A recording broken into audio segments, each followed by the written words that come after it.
주요 사건 사고를 예리한 시선으로 들여다보는 시간, 엄단 선생, 승재현 한국형사법무정책연구원 선임연구위원과 함께합니다. 어서 오십시오. 네, 안녕하십니까. 네, 앞서 영상으로 좀 보여드렸습니다. 이게 CCTV 화면인데 안 그래도 이삿 날은 얼마나 정신이 없어요. 분주하죠. 예, 정신이 없는 와중에 이제 그 할머니 두 분이서 뭔가 두리번거리는 것도 없고 너무나 태연하게 이제 짐을 뒤적뒤적하면서 이제 그 물건을 가져가셨어요. 근데 제가 혹시나 해서 오해의 소지가 있을 수도 몰라서 먼저 이 말씀부터 드릴게요.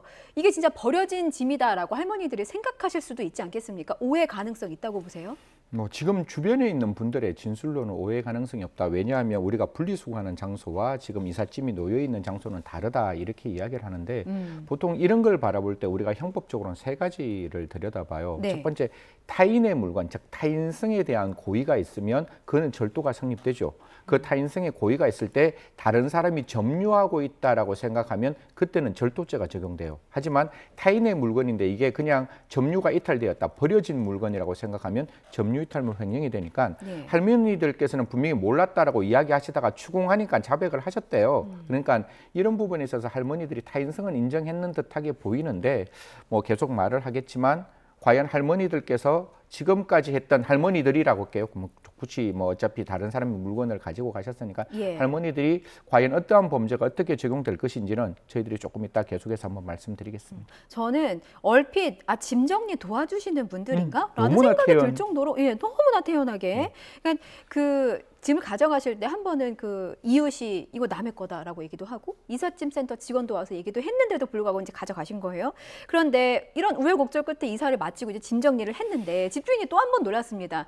짐을 딱 열어보니까 이게 뭐 드라이기, 멀티탭 이런 것들의 전선이 다 잘려 있었다는 거예요. 이 부분에 대해서 우리 앵커하고 그다음 시청자 여러분께 그냥 제가 드릴 수 있는 그냥 저희들은 기록을 보고 사건을 많이 봐왔잖아요. 예. 그러면 이제 절도범들이 보통 하는 일은 최대한 금전적 이익을 취득하려는 생각을 해요. 그러면 질문해 볼게요. 헤어드라이기를 그냥 파는 거와 헤어드라이기에 선을 잘라서 파는 거와 어느 게 더 돈이 많이 되겠어요? 당연히 헤어 드라이기를 파는 거겠죠. 그렇죠. 제가 알아봤어요. 전선이 폐 전선이 고물상에 네네. 좀 돈 받고 팔 수 있다면서요. 아, 그럼요. 근데 팔아봐야 이게 1,000원 남짓. 그렇죠. 예, 그러면 그렇게. 헤어 드라이기 그 중고상으로 뭐 어떤 특정 네, 어떤 뭐, 사이트에 판다든가 예, 아니면 예. 작물 앱이라 그러죠. 예. 작물 앱한테 팔면 훨씬 돈이 많을 것 같은데 이 할머니들은 자기들이 했던 방식대로 이거를 가져갔는 거예요. 그러니까 드라이기를 파는 거는 몰랐는 거예요. 내가 지금 생각했는 거는 고물상에서 이 전선을 팔면 돈이 된다라고 생각을 했기 때문에 어떻게 보면 할머니들이 그런 어떤 범죄, 전 분명히 특수절도라고 보는데 예. 그런 면에서는 자기의 경험에 의해서 자기가 할 수 있는 일을 했지 않았을까. 어떻게 보면 그게 잘려 있는 게 우리들을 봤을 때는 굉장히 경악스러운 일이지만 예. 할머니들 입장에서는 난 전선은 돈이 돼. 하지만 그러한 어떤 그 드라이기는 내가 팔 수 있는 방법을 몰라. 이러다 보니까 저런 행동을 했고 제가 여기서 한 가지만 좀 조심스러운 어떤 그 이야기를 하는데 예. 옛날에 대한민국은 신뢰의 사회였거든요. 그렇죠. 저희들이 물건을 놓고 가더라도 그 물건을 누가 가져간다고 생각하지 않는 거잖아요. 그렇죠. 그리고 우리나라 A라는 어떤 그 커피숍에 저는 소스라치게 놀라는 게 휴대폰 놓고 이렇게 주문하러 가고 그렇죠. 태블릿 PC 놓고 주문하러 가잖아요. 그거 누가 가져간다 생각 안 하잖아요. 그거가 아쉽지 않고 오히려 내가 자리를 못 맡고 있구나가 아쉬운 거죠. 물건이 아쉽죠. 그런데 예. 이제 옛날에 신뢰 사회에서 우리가 불신의 사회로 가자는 게 아니라 조심하는 사회로 갔으면 좋겠다라는 거예요. 그래서 서글프네요. 그렇죠. 서글프더라도 저희들이 언제나 이야기를 할 때 형사정책을 만들 때 사후 진압적인 정책, 즉 범죄가 발생하고 이 사람을 어떻게 처벌할 것인가에 대한 논의의 초점은 1970년대의 형사정책이라면 2023년의 형사정책은 범죄가 예방되는 상황. 그래서 이런 범죄가 발생하지 않았으면 좋겠다. 음주운전도 애당초 시동이 안 걸리면 애당초 자동차를 빼앗아 갔으면 이미 그런 게 조금 더 예방되었을 건데 그러면 지금 같은 경우에 좀 조심했으면 그러니까 이삿짐 앞으로 우리가 이삿짐이 많이 또 이렇게 이사할 수 있는 분들이 있으니까 예. 물론 분주하고 바쁘고 그게 누가 안 가져가는 걸 믿겠지만 한 사람 정도는 거기서 좀 이렇게 지켜봤으면 그래서 식구 중에 그냥 옆에 서서 있어도 이런 문제는 발생 안 하거든요. 그래서 뭐 불신의 사회니까 어떻게 하자 이게 아니라 조금 서로 간에 조금 조심했으면 좋지 않을까라는 말씀도 함께 드리도록 하겠습니다. 예, 뭐 전선이 잘린 것뿐만이 아니라 뭐 태블릿 PC도 사라졌다고 하고, 이제 물론 이 할머니들은 이제 경찰에 붙잡혔고 가져가신 물건의 상당수는 이제 다시 원주인에게 돌아갔습니다. 그런데 이삿짐 주인은 이게 배상도 배상인데 나는 이 할머님들이 좀 처벌을 받았으면 좋겠다 이렇게 말씀을 하셨나 봅니다. 어떤 처벌 받을 수 있나요? 영상을 보면 저도 너무 당당하시잖아요. 예. 아까 얘기했다시피 이거 가져가시면 안 돼요. 이러니까 이거 나의 짐이야. 근데 이렇게 보통은 그러면은 어머 몰랐어요. 버려준 건 줄 알았어요. 놓고 라고 이렇게 얘기할 텐데. 가는데 예. 그런 부분들이 보여서 저도 이제 할머니들한테는 조금 따끔한 어떤 경고의 메시지는 필요할 것 같아요.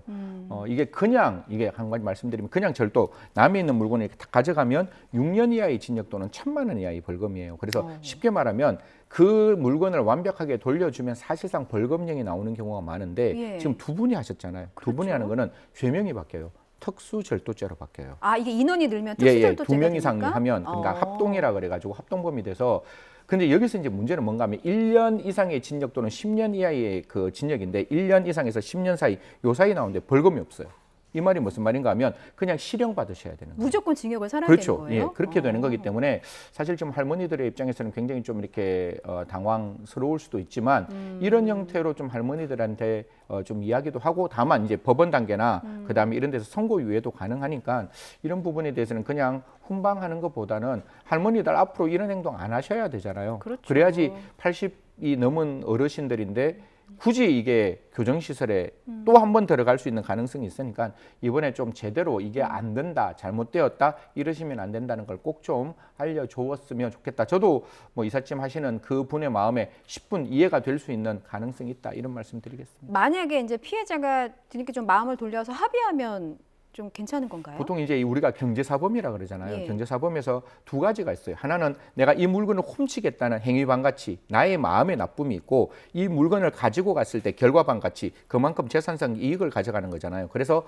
보통 경제사범이 그 재산상 이익을 돌려주면 결과의 반가치, 결과가 나쁜 건 없어지기 때문에 그 형량은 굉장히 낮아질 수 있지만 아까 말씀드렸잖아요. 그러면 그냥 절도죄 같으면 100% 벌금 나와요. 왜냐하면 경제가 재물이 다 회복되었기 때문에. 예. 그런데 지금은 2분 이상 하셨기 때문에 실형 아까 1년부터 10년 이하의 징역밖에 없으니까 사실 회복이 되었으면 조금 더 집행유예나 선고유예 가능성이 높아질 따름이지 벌금형은 나올 수도 없고 아무리 합의를 본다 할지라도 절도는 반의사 불벌죄가 아니기 때문에 반드시 처벌될 수밖에 없다. 보통 그런 이야기를 하잖아요. 뭐 이거 경제적 가치가 얼마 되지 않는데 이게 무슨 죄가 됩니까? 아무리 경제적 가치가 낮다 할지라도 제가 두 가지 말씀드렸죠. 예. 타인의 재물, 타인의 점유가 인정되면 절도죄가 성립된다는 말씀 드리겠습니다. 예, 아이 뭐 80대 두 분 다 고령이셔서 옥살이도 쉽지 않으실 것 같고 어떤 선고를 좀 지켜봐야 될 것 같습니다. 다음 주제 볼게요. 지하철 승객 천태만상이라는 주제를 좀 준비를 해봤습니다. 술을 마신 뒤에 이제 지하철 타시는 분들 굉장히 많으세요. 음주운전을 할 수는 없으니까 이제 대중교통을 이용을 하시는 거죠.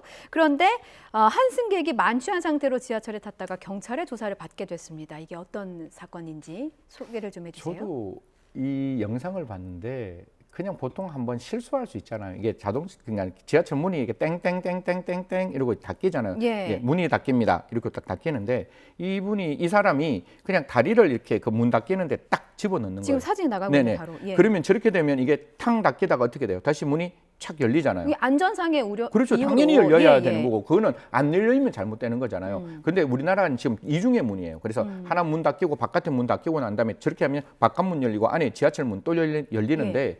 이게 한 번에 그치면 뭐 실수라 그러지만 6번. 6번이나 되고 예. 지금 승현이 옆에 영상이 계속 나가고 있는데 문뿐만이 아니라 운전실도 저렇게 무단으로 침입을 했어요. 지금 운전실 들어가는 장면이거든요. 모습 보이죠. 예. 이게 기관사가 있는 곳인데 아유, 승객들 안전하고 직접적인 연관이 있는 거 섬뜩하죠. 아닙니까? 섬뜩한데 이게 우리 철도안전법이라고 법이 굉장히 촘촘하게 잘 되어 있습니다. 예. 이 사람이 지금 과태료는 제가 알기로는 한 2,500만 원 나올 수 있는데 2,500만 예, 원이요? 이게 어떻게 되는가 하면 지금 문 열고 들어가잖아요. 저게 승객이 들어갈 수 없는 장소니까 그거는 500만 원 이하의 과태료가 되고 우리가 철도 관제를 할 때 철도 관제를 따라야 되는 경우도 있고 또 철도 관제뿐만 아니라 그 이용 승객이 반드시 준수해야 될 규칙이 있어요. 예. 이런 것들이 다 과태료 1,000만 원 이하의 벌금이거든요. 그러니까 분명히 그렇게 얘기했을 거 아니에요. 6번 되니까 하지 마세요. 예. 이러시면 안 됩니다라고 이야기하고 그러한 어떤 철도 통제의 어떤 명령을 따르지 않고 이거는 분명히 잘못된 어떤 승객의 모습이잖아요. 그럼 그게 1,000만 원 과태료 2개가 되는 거예요. 그리고 지금 저렇게 문을 열고 들어가는 것은 원래 허용되지 않는 곳에 들어갔기 때문에 그건 500만 원 이하의 과태료가 예. 되고 여기서 들어가서 말이나 행동으로 그 운전자에게 폭행을 하면 자동차 운전자 폭행하고 똑같이 가중처벌 받을 수 있습니다. 그리고 저 문을 여는 것을 송기해서 열었다면 기억나세요? 비행기 타고 갔을 때 이렇게 비상문 빡 열었을 예, 때 예. 그 10년 이하의 징역이거든요.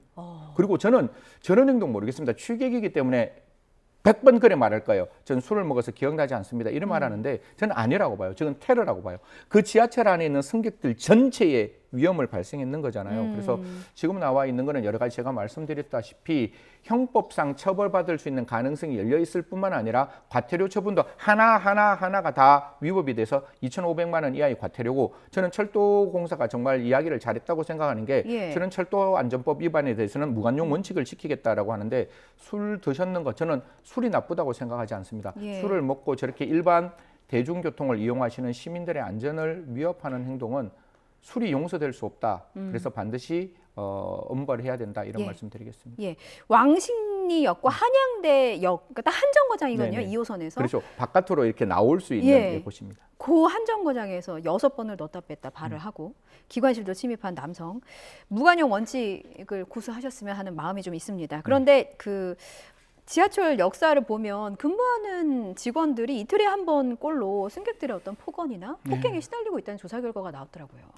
이게 제가 한 3년 전에 주폭에 대해서 삼진 스트라이크 아웃 이런 이제 정책들을 이제 만들어줬고, 그런 정책을 이제 검찰청에서도 이야기를 했었는데, 아까 제가 지나가면서 시청자 여러분께 말씀을 올렸습니다. 술이 잘못된 건 아니죠. 술을 먹을 수 있습니다. 당연히. 하지만 그 술을 먹고 자기 자신을 컨트롤할 수 없는 상태까지 이르렀다면 술이 용서될 수 없듯이, 지금 지하철 안에 수많은 분들이 이제 음주를 하시고 주폭이라 그러죠. 그 음주한 상태에서 폭행을 하시는 게 굉장히 많이 이제 일어나고 네. 있는 것이고, 저도 지하철 타고 다니거든요. 예. 뭐 나중에 보시면 아시겠지만 700만 이상이 이 지하철을 이용하는데, 그런 과정에서 이러한 어떤 그 철도에 있는 종사자들에게 폭행하는 것, 저는 반드시 좀 막아야 된다. 경찰에는 철도를 하는 철도의 기차에는 특사경이라는 게 있어요. 예. 특별사법 경찰이라는 게 예. 있는데, 이게 지하철 공사에는 보안관이라는 제도밖에 없어요. 그래서 저는 조금 여기에도 좀 특별사법 경찰들이 조금 더 적극적으로 들어와서 이런 어떤 주폭이 발생했을 때 좀 엄정하게 빨리빨리 처리를 해야지. 사실 그 승객은 트라우마에 저 승무원은, 그러니까 종사자는 트라우마에 빠질 수 있거든요. 예. 그런 부분도 막아야 된다는 말씀드리겠습니다. 예, 서울 지하철 이용 인원이 하루에 700만 명 이상입니다. 근데 그만큼 이제 진상이라고 하죠. 진상 승객도 많고, 이제 인터넷에 쳐보면은 지하철 빌런, 요즘 말로 이제 민폐를 끼치는 사람을 빌런이라고 네, 얘기하는데, 지하철 빌런들이 참 많은 것 같아요. 앞서 저희가 다뤄봤던 사례도 그렇고, 뭐 앞서 뭐 에스컬레이터 점검에 불만을 가진 승객이 펜스를 뭐 밑으로 좀 던졌다거나 뭐 여러 가지 사례가 있어서 우려가 됩니다. 안전을 위협하는 일만큼은 없었으면 좋겠어요. 하나만 더 살펴보면 지금 여기 관련 사진이 나가고 있는데 네. 물에 흠뻑 젖은 그 지하철 안에 바닥이거든요. 의자도 젖었고 바닥도 젖었는데, 이게 왜 화제가 됐냐면 가수 싸이의 콘서트가 네. 여름마다 열리는데, 이제 그 콘서트 특징이 물이 좀 많이 사용이 네. 되나 봅니다. 그래서 관객들이 물에 젖은 채 지하철을 타서 논란이 되고 있어요. 이 논란 혹시 어떻게 보셨습니까? 제가 언제나 말씀드리지만, 우리가 갖고 있는 기본적인 기초 질서, 예. 준법 의식이라는 게 존재를 하잖아요. 저 보통 지하철 탈 때 우산 들고 요새 많이 타잖아요. 그럼 타기 전에 반드시 그거 바깥쪽에서, 밑에서 그냥 지하철 타서 뿌리면 그게 미끄러우니까 예. 바깥에서 이렇게 털고 반드시 이렇게 묶어서 타거든요. 그래야 다른 사람들에게 해가 안 되니까, 뭐 불편이 없으니까. 이것도 똑같죠. 아니, 콘서트 즐기는 거 너무 행복하고 너무 좋은 일입니다. 예. 그래서 그 우비를 입고 그걸 즐기고 난 다음에 만약에 탈 때는 우비를 벗든지 아니면 우비를 잘 챙겨서 다른 저 자리에 앉을 때 다른 사람이 불편하지 않도록 해야죠. 자기는 젖었으니까 앉더라도 문제 없죠. 하지만 다른 사람이 저 자리에 딱 앉으면 제 엉덩이 다 젖을 거 아니에요. 어떻게 앉아요? 그렇죠. 젖은 좌석을. 그래서 같이 예. 그냥 우리는 그렇습니다. 더불어 함께 사는 700만이 함께 집에 갈 수 있는, 내가 고단한 몸을 싣고 집에 가서 쉴 수 있는 지하철이라면 지하철 함께 더불어 이용할 때 서로 간에 에티켓 지켰으면 좋겠다는 말씀 드리겠습니다. 예, 뭐 옷 젖는 걸 떠나서 그 흥건해진 물에 혹시라도 이제 누군가 넘어져서 넘어질 다치기라도 수도 있죠. 하면 이거 손해배상으로 갈 수도 있는 사안 아닐까 싶기도 하네요. 뭐 당사자는 예. 당사자를 찾으면 당연히 손해배상. 왜냐하면 고의 또는 과실이고 그 물이 있으면 넘어진다는 생각하고, 넘어진다는 생각이 있으면 예. 제가 맨날 말씀드리잖아요. 결과를 회피해야 되고 결과를 방지해야 되는 게 과실이니까 예. 당연히 그렇게 행동했으면, 저는 모르겠습니다. 과실상계는 들 수 있을지언정 뭐 과실 책임으로 인해서 손해배상이 전혀 발생하지 않는다라는 것은 750조 민법상 가능성이 분명히 열려 있다, 이런 말씀 드리겠습니다. 그렇군요. 무엇보다 즐길 건 즐기고 또 집에 돌아갈 때는 성숙한 시민 의식을 우리는 우리가 해야 할 일을 지켰으면 좋겠습니다. 예, 알겠습니다. 여기까지 듣겠습니다. 지금까지 승재현 한국형사본부 정책연구원 선임연구위원과 함께했습니다. 잘 들었습니다.